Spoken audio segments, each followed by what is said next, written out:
Bloons Tower Defense 6 has no shortage of challenges to complete. With 61 maps and 14 medals to get on each map, you could have balloons for dinner every night for 2 years and never have the same thing twice. And that's not even counting all the bonus content. The most impressive feat, however, is getting a black border, which you can only do by getting every medal on a single map. These medals include some pretty tough challenges like Apocalypse, Impoppable, Double HP Moabs, alternate balloon rounds where everything you've come to expect is thrown out the window, half cash where every cash source, including starting cash, is cut in half, and the king of them all, Chimps. Chimp stands for no continues, no hearts lost, no income, no monkey knowledge, no powers, and no selling. This is the story of how I got my very first black border. Let's get started. The arena I picked was Monkey Meadow. Sweet, simple, and probably what everyone knows the best. And for the start of this hellish journey, easy. Alright, look, I know it's not very exciting, but it is one of the medals. There is so little to talk about here. If you want to beat any of the beginner maps on easy, as well as probably all of the intermediate, and maybe even a couple advanced, here's what you do. Throw a ninja monkey down with the most track coverage you can manage, get him to 402, and then throw down an alchemist right beside him and get him to 420. You might leak a couple balloons, particularly on round 4, but you should win, no problem. And it's around the end of this run that I start concocting a scheme. I'm going to have one strategy that I use on every challenge to get me through to the end, and it is going to be beautiful. But I immediately have to abandon that because it's time for primary monkeys only, so no ninja and no alchemist. Quincy's the starter hero, so I figured he'd be good for anyone who wants to get some use out of this video, and he's a pretty solid all-purpose hero anyways. But then I do respect the old ways and get Attack Shooter, and immediately save up for the Ring of Fire. Probably my favorite tower because it's been my A1 since day one. Then, pick up a Bomb Shooter, get it to 042 for some good Moab damage. And since we're only going to round 40, that's all I need. Now, after that long slog of 2 of the easiest challenges, let's relax with a little deflation mode. You get all your money up front, so if you know what you're doing, you can set it up and peace out for a few minutes. I'm pulling the same Ninja Monkey strat with a 204 sniper thrown in to help deal with all the rounds after 40. And since we start on 31, that is most of them. I put him outside of the Alchemist range because I had some problems with consistency popping lead balloons if they were both in the Alchemist range. I started medium the same way as easy. 402 Ninja, 420 Alchemist. Then, a 220 Village for attack speed and camo detection. The camo detection will be used for the 4th tower, a 205 Sniper. Just make sure he's out of range for the Alchemist. Don't want him hogging the buff with his super fast fire rate. And of course, for reverse, just do the same thing starting from the other end. No need to overthink it. For military only, I figured I'd get a little bit silly, a little bit goofy even. I wanted to beat it with only helicopters and Quincy. Oh yeah! So the first one is going to be a 320. Then a 023 to slap down on this first intersection, which will be used to push back the Moabs later. Also, a 203 to push Moabs anywhere on the map. Then, bump that boy up to a 204 for extra firepower the further down the balloons get. And for one final push, I brought the first heli up to a 420. For Apocalypse, I had to do something completely different from anything I've tried up to this point. The constant stream of balloons is a little irritating, but the real problem is the fact that you don't get any end-of-round bonuses. This makes the early game really difficult, and I would say that it can be even harder than Chimps because of that. Now, I put down a 102 tack as quick as I could because they're already coming. From there, we're slowly boosting the tack to a 302, good popping power, and it can deal with lead. But I still need camo coverage, so I threw down a wizard and rushed monkey sets. Now that I've got my blind spots sorted, I just need popping power. So it's time for the Wall of Fire. This thing is crazy for just being a tier 2 upgrade. Now, Monkey Village time. I'm going for camo detection before attack speed this time, and preventing regrowth from growing is pretty nice too. Swinging back over to the mage, I just need more firepower, pun intended, and Dragon's Breath is just the upgrade for the job. Keeping in mind that Moabs are just around the corner, I need a 032 bomb shooter. 042. Now, it's favorite upgrade time, Ring of Fire. And since we have 2 primary towers in range of the village, getting primary training and primary mentoring is pretty obvious. Is what I thought while editing, but I guess I got the Moab Eliminator instead. It still worked though, so whatever. I am the one who wins. Back to the main strat, bread and butter of ninja, alchemist, village, sniper. Then, you'll want a magic man as close to the beginning as possible while still being in range of both the alchemist and the village. Once you get him to 024, we're switching back to the sniper to get the last bump to 205. Then the last push is the Prince of Darkness for the wizard.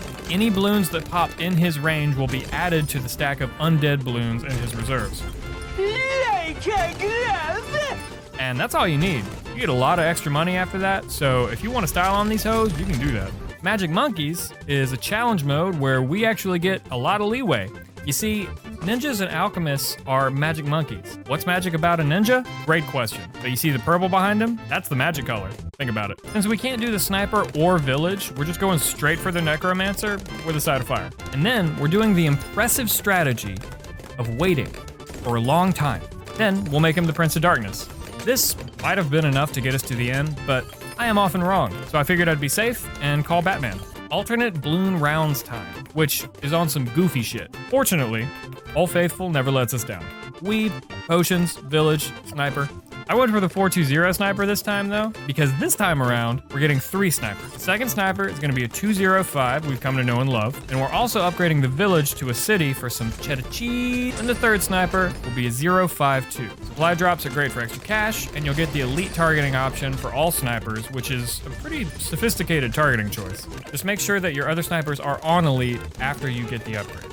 Get that first sniper to 520, and call it a day. I can happily say that double HP Moabs is a joke. They make it further than they used to, but it still isn't nearly enough to be a problem. Ninja, Alchemist, Village, Elite Defender, Prince of Darkness, win. Half cash is such a stinker. It's a challenge, which I can appreciate, but it's so depressing how slowly your cash goes up. I went with Attack Shooter as my first pick, patiently waiting to get it to a 203. After that, I threw down Quincy a little further back so he can get some of the leaked balloons. Still no answer for lead though, so it's time for a 200 Alchemist. And then a ninja right beside him. Deals with any camo, lead, and God forbid, a camo lead combo. I got the ninja to 302 because as far as I'm concerned, that's the most cost-effective breakpoint, and we don't really have the cash to spare. Then we need to come back to the Alchemist for the Berserker Brew. With the Attack Shooter and the ninja in its range, any Alchemist upgrades are very cost-effective right now. So we're getting Perishing Potions as well, followed by a Bomb Shooter that will slowly get to 032 for more Moab damage.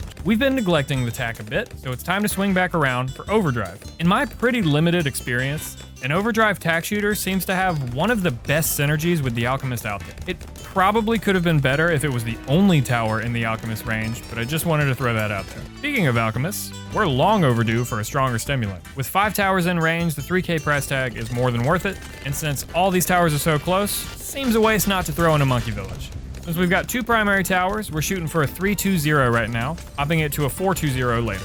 Along that same train of thought, I threw in another bomb shooter in the village's range, a 203. I have no idea how much this ended up helping, but I didn't want to neglect non-Moab popping power. Now, at the much later round 65, we're finally getting the ninja to 402, then that 420 village I mentioned earlier. Then, to max the use of the village, 2 more 032 bombs, getting the first one to 042, and 1 more. When the ZOMG came out, I just spammed my abilities, called it a dub. Now, for the penultimate challenge, Impoppable. Now, if you've noticed, I only have 1 life. So those leaks I got on round 4 go from being a nuisance to being a run killer. So, I have to use my wits to develop a new... Oh, I started on round 6. Great. Ninja time. So what did I do differently for this penultimate challenge?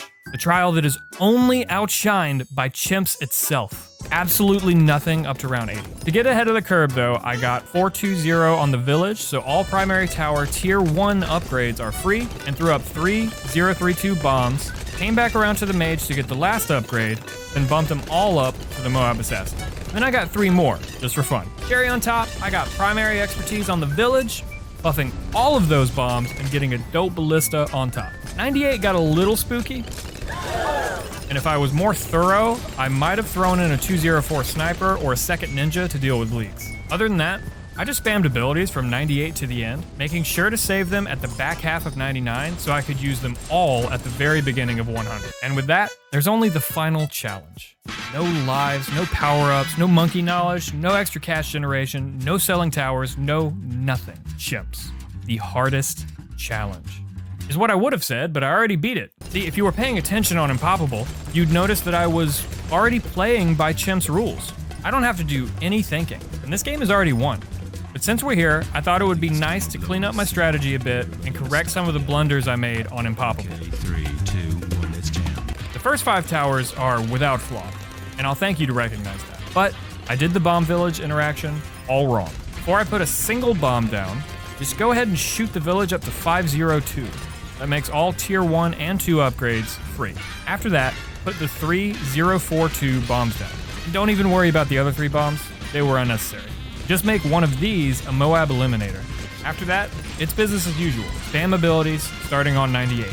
Same strat, but you have a lot more money at the end. And that, ladies and gentlemen, is how I got my very first Black Border.